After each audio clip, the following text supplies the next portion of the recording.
সংগঠন যারা নিজস্ব একটি সাধারণ বংশ ও সংস্কৃতি তৈরি করে তাদেরকে উপজাতি বলা হয়। এই উপজাতি বলতে আমরা প্রথমেই ভারতবর্ষের মোরগ, গোপ, চাকমা, মুন্ডা, সাঁওতাল ইত্যাদি গোষ্ঠীকে বুঝিয়ে থাকি। এছাড়াও এদের এই ভাষা, যে ভাষায় তারা কথা বলে, সেই ভাষাকে আমরা উপজাতীয় ভাষা বলে বিবেচনা করে থাকি। এই প্রকল্পটিতে আমরা এদের উদ্ভব, উপজাতীয় ভাষার উদ্ভব সম্পর্কে জানি। নেক্সট স্লাইডে আমরা দেখছি উদ্দেশ্য অর্থাৎ এই প্রাকৃতিকটি করার মাধ্যমে আমরা উপজাতীয় ভাষা, ভারতবর্ষে উপস্থিত নানা উপজাতি এবং তাদের ভাষার উদ্ভবের ইতিহাস, উদ্ভবের কারণ সম্পর্কে আলোচনা করব। নেক্সট স্লাইডে আমরা আছি বৈশিষ্ট্যের ক্ষেত্রে আমরা বলতে পারি উপজাতীয় ভাষাগুলি যখন উদ্ভব হয় উপজাতীয় অঞ্চলের মানুষদের দ্বারা তাদের অঙ্গভঙ্গির প্রভাব আমরা তাদের ভাষা উচ্চারণের মধ্যে লক্ষ্য করতে থাকি বা লক্ষ্য করে পাই। এছাড়াও তাদের জীবনযাত্রা, শিক্ষাগত দিক থেকেও তাদের নানান ভাষার উদ্ভব ঘটে থাকে। কোনো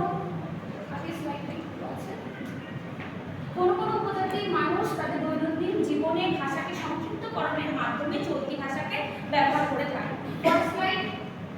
প্রকারভেদে আমরা জানি ভারতবর্ষে মোট 1635টি ভাষা আছে, যার মধ্যে ইউনেস্কো 157টি ভাষাকে শ্রেণীবদ্ধ করেছে, দুর্বল শ্রেণীবদ্ধ করেছে। এগুলির মধ্যে আমরা বলতে পারি আবুজ, মারিয়া, গারো, আরিয়া, সাংলা ইত্যাদি ভাষাকে আমরা উল্লেখ করতে পারি। বিশেষত এই ভাষাগুলি মেঘালয়, ত্রিপুরা এবং পশ্চিম আসাম, নাগাল্যান্ড ইত্যাদি অঞ্চলে বসবাসকারী মানুষরা এই ভাষায় কথা বলে থাকে। Next slide. বিভিন্ন উপজাতীয় ভাষাগুলি সম্পর্কে আলোচনা।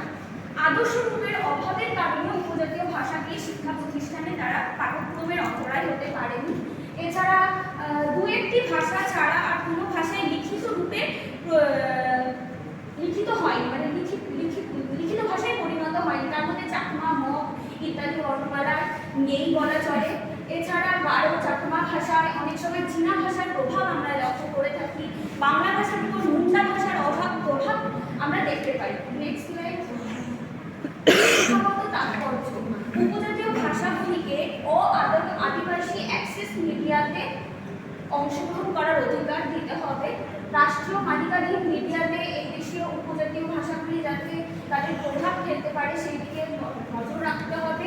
রাজ্যগুলি এই অধিকার সুনিশ্চিত করে যাতে বিভিন্ন উপজাতীয় তাদের ভাষাকে ভবিষ্যৎ প্রজন্মে ব্যবহার করতে পারে, তারা যাতে স্বাধীনভাবে তাদের মতামত রাখতে পারে।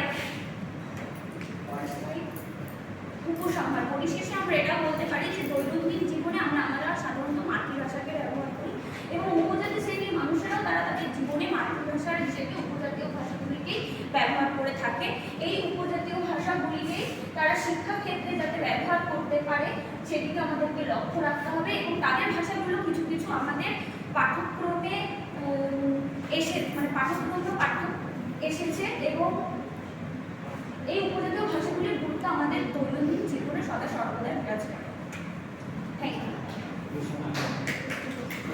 বলছি বাংলা ভাষার উপরে বাংলা ভাষার উপর মুন্ডা ভাষার প্রভাবটা কিভাবে এসেছে সেটা মুন্ডা ভাষার কিছুটা ভাষার অক্ষর আছে, সেটা বাংলা ভাষায় যেমন ব লিখছি কিন্তু বটা মুন্ডা ভাষায় ব যেরকম লিখিত হয় সেরকম লিখিত হয় না, সেক্ষেত্রে তাদের ভাষা আলাদা। যেমন উর্দু ভাষার অক্ষরগুলো আলাদা কিন্তু উচ্চারণ ভঙ্গিমা উর্দু ভাষার উর্দুর মতো, সেরকম মুন্ডা ভাষার উচ্চারণ মুন্ডা ভাষার মতো।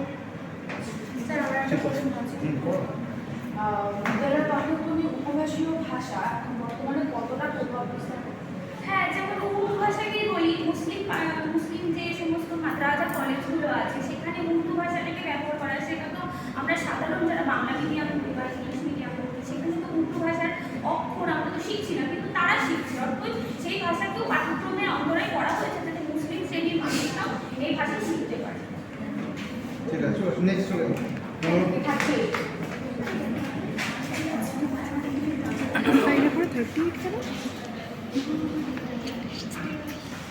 স্যার একসাথেই হ্যাঁ